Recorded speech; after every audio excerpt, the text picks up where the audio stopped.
요나서 1장 1절에서 10절까지의 말씀입니다. 요나가 참 뻔뻔하죠.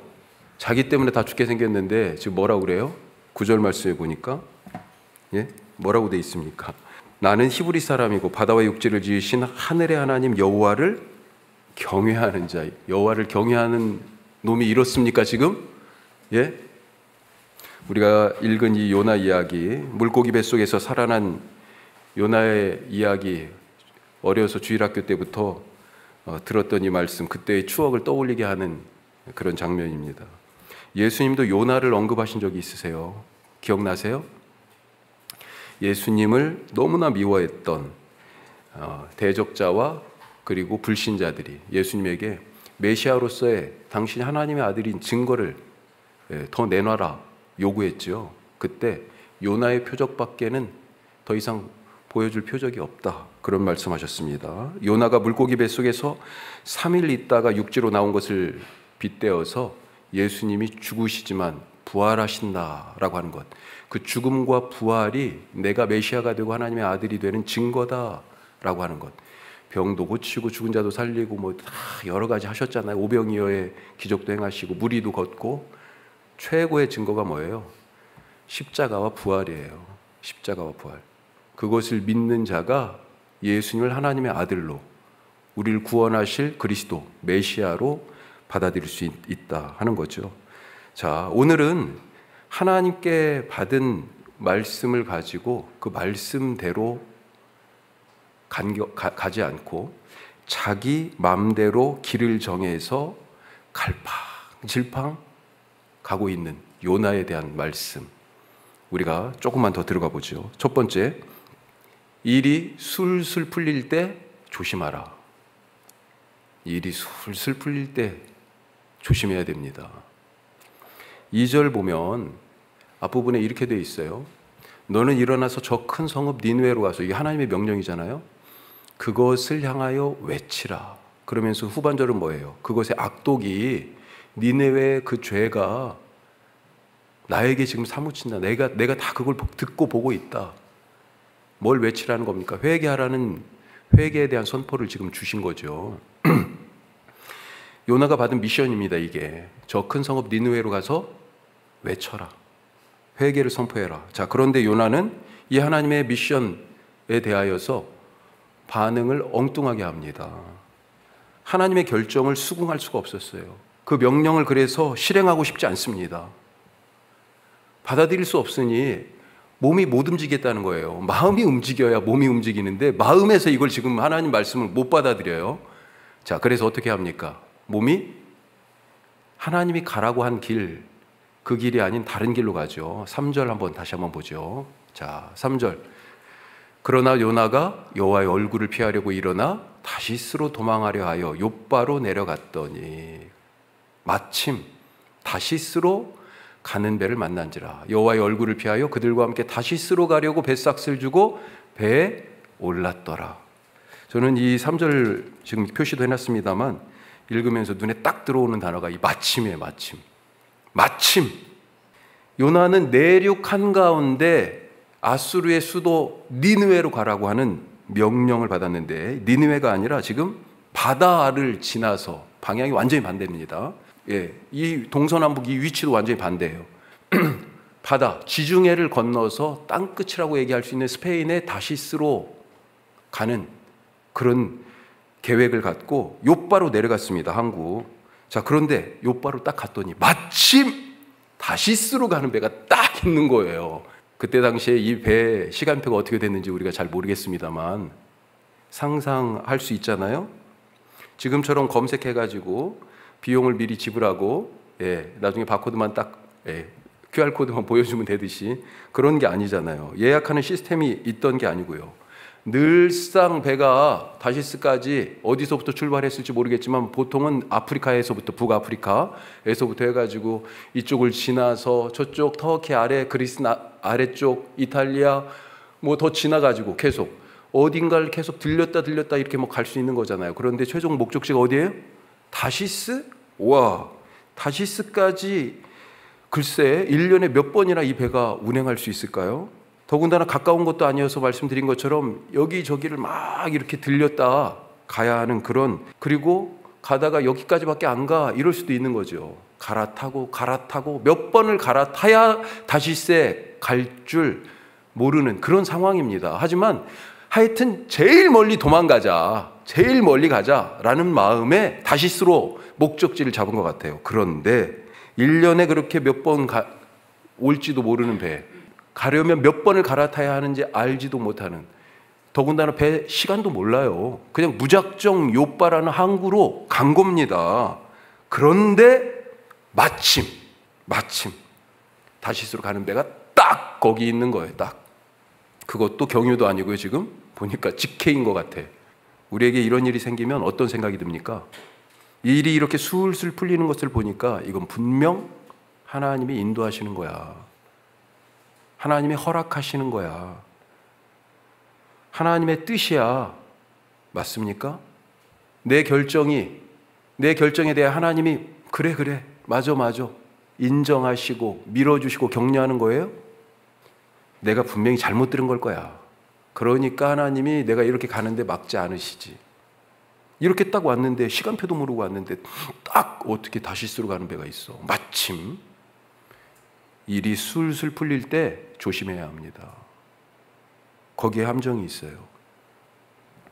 요나가 예언자잖아요. 어느 시대에 활동했을까요?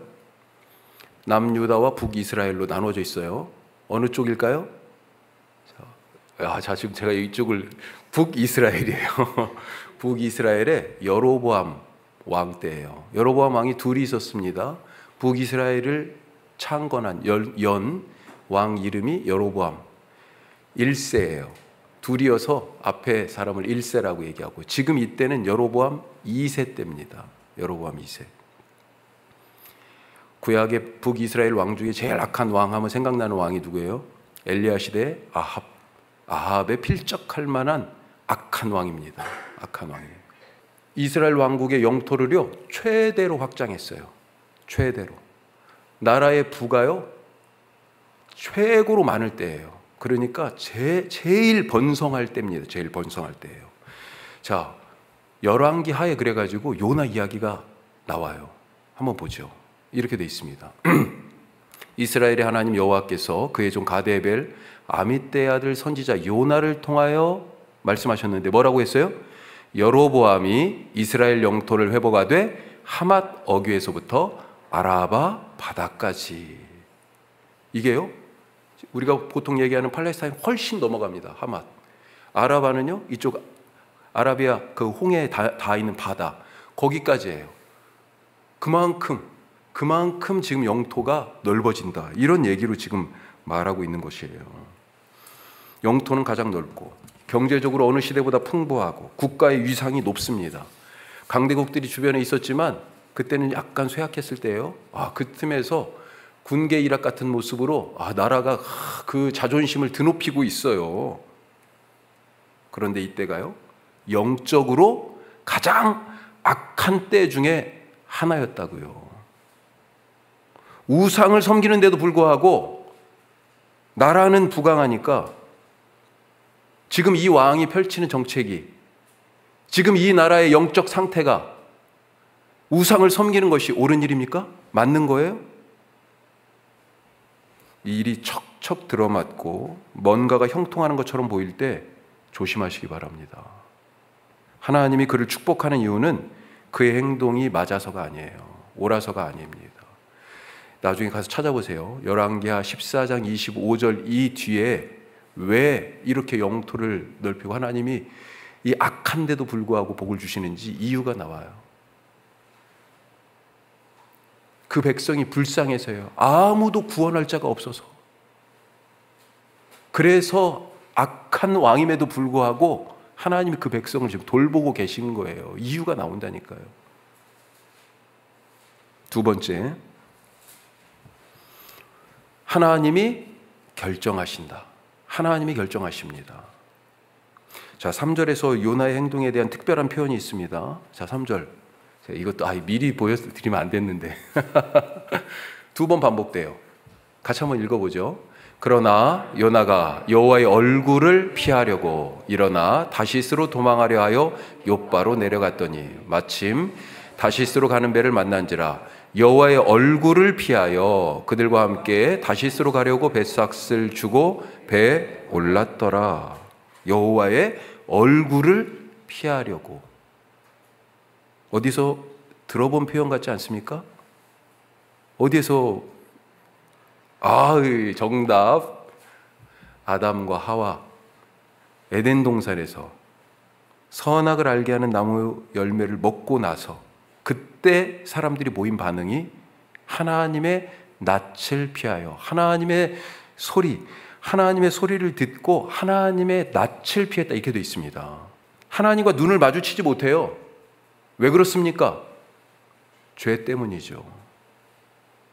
우리가 죄를 가지고는 하나님의 얼굴을 볼 수 없습니다. 그래서 진짜 축복은 뭐예요? 복이 어디에서 옵니까? 하나님의 얼굴에 있어요. 하나님의 얼굴을 보는 데 있습니다. 그 제사장의 축복문이 어떻게 돼 있어요? 우리 교회는 가끔 민수기 6장에 이 제사장의 축복문을 가지고도 같이 함께 손을 들어서 축복하잖아요. 예배 끝에 뭐라고 돼 있습니까?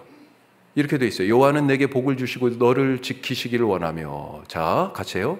여호와는 그의 얼굴을 내게 비추사 은혜 베푸시기를 원하며 여호와는 그 얼굴을 내게로 향하여 드사 평강 주시기를 원하노라. 은혜와 평강이 어디서 와요? 여호와의 얼굴에서 와요. 하나님의 얼굴에서. 하나님의 일꾼은 그래서 하나님의 얼굴을 사모하는 자입니다. 그분과 눈을 맞추는 사람이에요. 눈이 뭐예요? 바로 마음으로 통하는 문이라고 예수님이 말씀하셨잖아요. 눈이 밝아야 마음, 온몸이 밝다. 하나님과 같은 마음인 거예요. 하나님과 같은 마음. 얼굴을 볼 수 있다. 눈을 마주칠 수 있다는 것은요. 왜 얼굴을 피했다고요? 하나님이 결정하신 것을 요나 자기가 뒤집어 버렸기 때문에. 니느웨로 가라고 하셨습니다. 그런데 요나는 싫어요. 아까도 읽었지만 요나는 이스라엘의 영토가 북쪽 하맛 어귀에서부터 남쪽 아라바 바다까지 그렇게 뻗어나갈 것이다 예언을 했었어요. 이 예언 누가 주신 것이었습니까? 하나님이 주신 거잖아요. 그런데 이번에는 어디 가서 예언하라고요? 니느웨에 가서, 아수르 땅 니느웨에 가서 예언하랍니다. 니느웨에 가서 회개를 선포하라. 이것은요, 그들에게 회개할 기회를 주어 그들을 구원하시겠다는 하나님의 뜻 아니에요? 아니, 우리가 더 강성하고 우리가 쭉쭉 뻗어가야 되는데, 걔네들은 쫄딱 망해야 되는데, 아니 그러다가 걔네들이 더 우리보다 강성하고 부강하면 이런 생각 들었을 것 같아요. 하나님의 말씀은 그래서 받아들이기 어려웠습니다. 망해야 하는데, 저놈들 망해야 되는데, 무너져야 하는데, 아니 구원하시겠다니 못마땅합니다. 도저히 니느웨 가서 회개를 선포하라는 이 말씀 못 받아들이겠어요. 더군다나 요나의 정체성은 뭐예요? 북이스라엘의 예언자입니다. 그런데 거기 가서 예언하면요, 아수르, 니느웨의 예언자가 되는 거 아니에요. 못 받아들여요. 나는 이 정체성, 북이스라엘의 예언자로 살고 싶어요. 틀렸습니다. 요나가 틀렸어요. 요나는 북이스라엘의 예언자가 아니고 하나님의 예언자예요. 우리가 원주 함께하는 교회의 일꾼을 세우지만 하나님의 일꾼이 되시기를, 예수님의 제자가 되시기를 축복합니다. 우리 교회만을 위하여 일하지 마세요. 오히려 전에도 우리가 계속 그런 말씀 나눴지만 우리가 일할 곳은 교회 울타리 아니라기보다는 어디예요? 나를 매일매일 보내신 삶의 자리, 거기에서 내가 집사고 내가 권사고 내가 목사로 살아야 되는 건 아니겠어요? 하나님은 북이스라엘만 구원하지 아니하시고 온 세상을 구원하십니다. 이스라엘이 하나님을 독점할 수 없어요. 하나님은 독점되지도 않고요. 편협한 민족주의, 비뚤어진 선민의식이 예언자 요나를 지금 사로잡고 있어요. 그래서 니느웨로 못 가게 하고 어디로 데려가요? 다시스로 가. 결정은 하나님이 하십니다. 일꾼은, 종은 순종합니다. 마지막 세 번째로 같이 합시다. 불순종이 위기다. 불순종이 위기예요. 요나가 탄 다시스로 가는 배, 바다 한가운데에서 폭풍을 만났습니다. 파손 직전이에요. 다 죽게 생겼습니다. 그런데 요나는 지금 어떤 모습이에요? 이 배를 공동체라고 생각하면 공동체가 지금 깨지게 생겼어요. 다 죽게 생겼어요. 그런데 요나는 지금 뭐 하고 있어요? 배 아래에서 아무것도 모르고 천하태평 쿨쿨 잠자고 있잖아요. 어때요? 이 요나를 딱 보니까 어떤 마음이 드셨어요? 화가 그냥 확 나지 않아요? 예? 사람들은 어떻게든지 지금 살아보겠다고 분명히 이게 화물선일 거 아니에요. 배에 짐을 다 버립니다. 심지어는 운항에 필요한 도구들까지도 버렸을 거예요. 바울이 사도행전에서 파산할 때 보면 그런 방식으로 다 결국은 다 버렸어요. 다 마지막에는 먹을 것까지 다 버렸어요. 아무것도 없어. 사람들만 남았어요. 배를 가볍게 해가지고 빨리 육지에 대려고. 이런 생 난리를 지금 치고 있는데, 이런 각고의 노력을 하고 있는데, 그런데도 이 바다에서 다 죽게 생겼습니다. 이때 요나, 세상 모르고 자고 있는 이 사람 얼마나 이기적입니까? 아니, 세상을 구원할 하나님의 도구로 하나님이 지금 세우셨는데 요나 때문에 다 죽게 생겼어요. 예언자의 불순종이 위기입니다. 요나의 불순종이 이 배의 위기예요.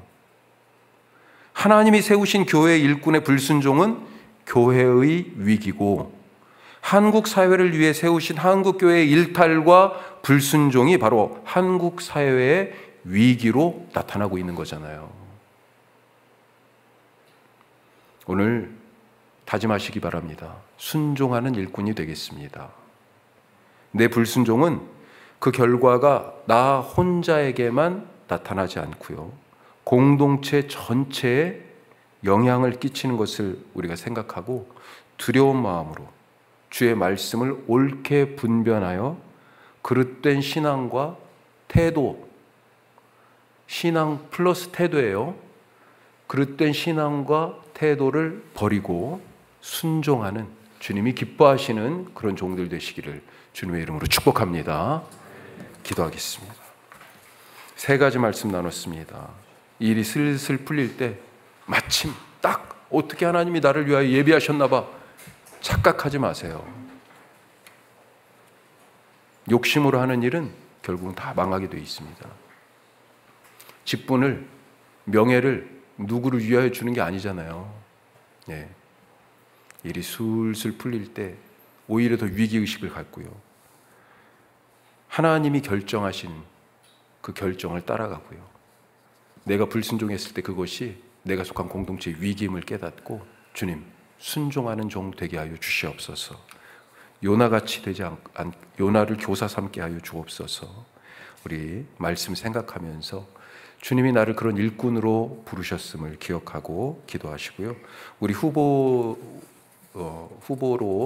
게시되어 있는 분들, 우리 한 분 한 분 이름을 떠올리시고 생각하시면서 주님이 정하신 줄 압니다. 좋은 일꾼 세워 주옵소서. 좋은 일꾼은 좋은 교회가 만드는 거예요. 우리가 그런 좋은 교회 되게 하옵소서. 우리 기도하시고 또 개인적인 기도 제목으로 더 기도하시기 바랍니다.